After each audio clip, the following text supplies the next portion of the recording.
Mes chers frères et sœurs en islam, Allah subhanahu wa ta'ala nous a choisi une religion qui ne va pas à contresens de la nature humaine. Un jour, ce grand compagnon qui s'appelait Hanzala, qui faisait partie de ceux des transcripteurs, de ceux qui écrivaient la révélation pour le prophète à l'époque du prophète sallallahu alayhi wa sallam, un jour il croise Abu Bakr en pleurs. Hanzala croise Abu Bakr et il était en train de pleurer. Et Abu Bakr lui demande: qu'est-ce qui te fait pleurer, ya Hanzala? Et Hanzala de répondre: ya Abu Bakr, oh Abu Bakr, je me sens hypocrite. Je me sens hypocrite car quand nous sommes en compagnie du prophète sallallahu alayhi wa sallam, nous sommes en quelque sorte comme des anges. Nous pensons qu'à Dieu, nous pensons qu'au paradis, nous pensons qu'au châtiment, et nous sommes comme des anges dans le domaine de l'adoration et dans le domaine du bon comportement. Dès qu'on quitte le prophète et on rentre chez nous, on se retrouve dans nos quotidiens, dans nos affaires tout seul, eh bien on oublie ce que nous étions en présence du prophète sallallahu alayhi wa sallam. Et du coup il pleurait pour ça, il se sentait hypocrite. Abu Bakr de lui consoler en disant: ben tu n'es pas tout seul dans ce cas, nous sommes tous comme ça, moi le premier. Viens, on va aller voir le prophète sallallahu alayhi wa sallam, il va nous en parler, il va nous dire si c'est vraiment, cela relève vraiment de l'hypocrisie ou si c'est autre chose. Ils arrivent voir le prophète et le prophète leur demande: qu'y a-t-il, ya Hanzala? Qu'est-ce qui t'amène chez moi? Hanzala répond en disant: ô messager de Dieu, je me sens hypocrite car quand je suis avec toi, quand je suis en ta compagnie, je me sens bien, je me sens un fervent croyant, je pense qu'à Allah, je pense qu'au paradis et ainsi de suite. Mais dès que je te quitte, je me retrouve tout seul, en famille, eh bien j'oublie l'état dans lequel j'étais avec toi. Et au prophète sallallahu alayhi wa sallam de nous enseigner à travers cet événement, à travers cette parole, cette réponse qu'il va donner à Hanzala, en disant quoi? Il dit: si vous étiez tout le temps, si vous gardiez le même état que quand vous êtes avec moi, tout le temps vous êtes comme ça, de cette manière, c'est-à-dire que l'engouement ne baisse pas, eh bien les anges vous auraient salué comme ça. Vous auriez vu les anges, vous les auriez fréquentés, vous les auriez vus comme vous voyez les humains. Mais ce n'est pas le cas. Chaque chose a son temps. Chaque chose a son temps. Une manière de dire que Hanzala n'était pas hypocrite. Mais il y a des moments où la foi, elle va monter, et à ce moment, on se sent très proche d'Allah subhanahu wa ta'ala. Et il y a des moments où la foi, elle baisse, elle est moindre. Il y a des moments pour adorer Allah, il y a des moments pour prendre du temps pour soi, il y a des moments pour prendre du temps pour sa famille. Nous évoquons ce hadith, mes chers frères et sœurs, parce que nous sommes aux portes des grandes vacances. Oui, l'islam, je le disais au début, n'est pas une religion qui vient et qui va à contresens de la nature humaine. L'essence même de l'islam, le but même de l'islam, c'est de venir organiser nos vies et de fixer des limites à tout. Oui, le divertissement, le temps, le repos, le fait de prendre du temps pour soi, pour se reposer, pour changer d'air, pour, comme on le dit souvent, casser la routine, recharger les batteries, cela est islamique. Oui, car le prophète sallallahu alayhi wa sallam nous dit: Inna li nafsika aw li badanika alayka haqq. Ton corps, ton âme a des droits sur toi et à toi de rendre à chacun son droit. Oui. Donc il est tout à fait normal de se reposer à un moment donné, de changer d'air et de casser la routine, comme on le dit. Cela n'est pas contraire au principe de l'islam.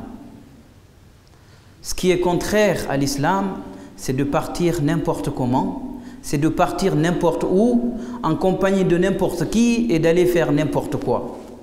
L'islam fixe des principes et des limites à tout ce que nous pouvons faire, tant dans le domaine de l'adoration, aussi bien que dans le domaine du divertissement. Cela veut dire quoi? Nous allons partir en vacances. Nous envisageons peut-être de changer d'air, mais il faut penser à quelques éléments avant de partir.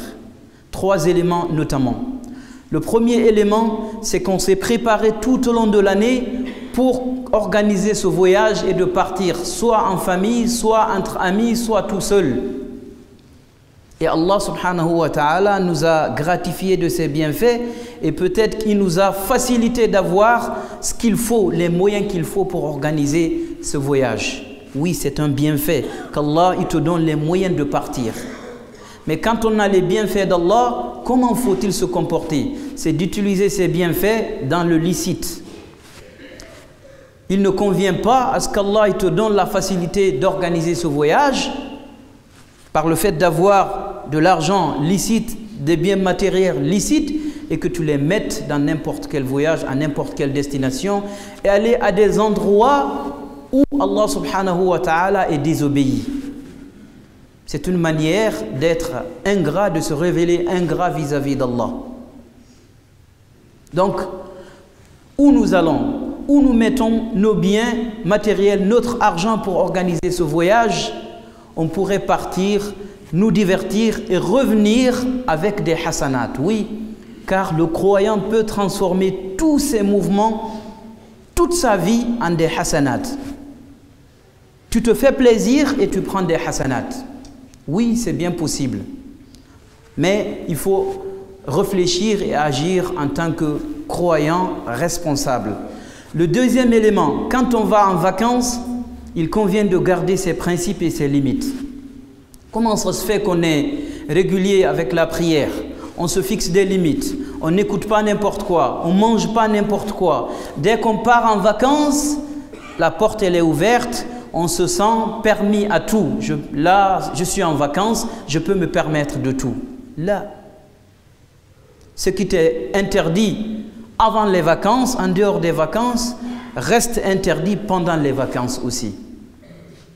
Donc, le fait d'avoir ces principes, le fait d'avoir des limites, de garder ces principes en tant que croyants, pratiquants, cela doit nous caractériser dans nos destinations et dans nos moments de divertissement, que ce soit en famille ou entre amis ou tout seul. Le troisième et dernier élément, c'est le temps. Sur quoi on va passer notre temps? Rappelons-nous, la chose la plus chère qu'Allah subhanahu wa ta'ala nous a donnée, c'est ce précieux temps. C'est la chose la plus précieuse. Donc les vacances ne sont pas synonymes de tuer le temps. Si tu tues ton temps, tu es en train de te suicider. Passe tes vacances, divertis-toi sur des choses qui te seront utiles. Soit utiles pour ta foi ou utiles dans la vie ici-bas. Mais ne tue pas ton temps, ne gaspille pas ton temps sur des choses qui ne te servent ni au-delà ni ici-bas. On a une mauvaise conception de ce que représentent les vacances. On se croit permis à tout, on se croit qu'on peut s'éclater, on peut aller n'importe où, on peut aller n'importe quoi. Alors que non. لن تزول قدم عبد يوم القيامة حتى يسأل عن أربع. Le fils d'Adam ne fera pas un seul pas le jour du jugement dernier jusqu'à ce qu'il rende compte sur 4 éléments, parmi lesquels ta vie tout entière, ta jeunesse. Ta vie c'est du temps. Ta jeunesse c'est le temps qu'Allah subhanahu wa ta'ala t'a donné. Optimisons nos temps pendant nos moments de vacances. Choisissons les lieux vers lesquels nous allons. Oui, n'allons pas à des endroits qui sont contradictoires et qui sont contraires à nos principes, à nos valeurs et à notre éthique.